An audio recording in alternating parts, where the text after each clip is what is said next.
Blackstone presents The Girl from the Grand Hotel, a novel by Camille Aubray. This book is read by Mozhan Navabi.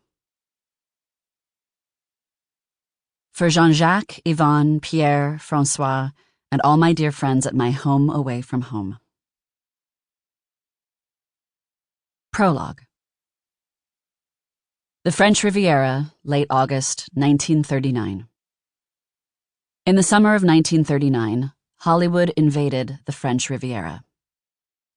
Annabelle and her escort were attending a big party at the Grand Hotel in honor of the very first Cannes Film Festival. The entire hotel and its splendid grounds were all decked out for this gala event, with sparkling fairy lights in the graceful umbrella pines and along the borders of every path so that guests could find their way in the twilight. Ladies in chiffon dresses and men in formal tailcoats were flitting across the great lawns like butterflies. Laughing and chattering with excitement, they passed under a white satin banner at the entrance to the terrace that spelled out in gold letters, La Fête des Étoiles.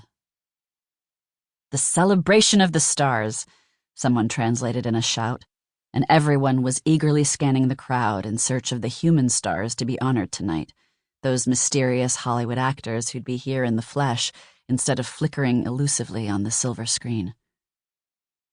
Annabelle had not even reached the main path when she heard the first strains of music wafting toward her on a Mediterranean breeze. A young woman began singing a plaintive, haunting new song called Somewhere Over the Rainbow.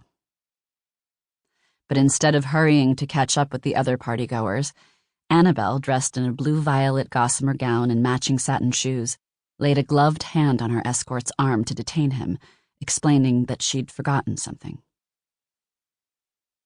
"I'll only be a few minutes," she murmured apologetically. He sensed that she was up to something, and he said jokingly, "You've finally become a woman of mystery."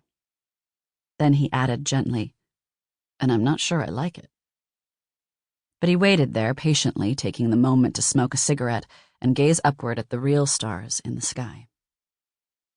Annabelle hurried off, knowing that she had to work fast.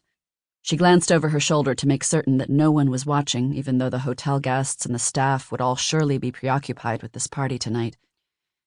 The rest of the world was about to burst into flames, but here, on the Côte d'Azur, the parties went on and on. She felt a little guilty about sneaking into someone else's room with a borrowed key. It just wasn't in her nature to be deceitful. But this was no time for second thoughts. She had been warned not to make a mistake tonight. People have all... Sample complete. Ready to continue?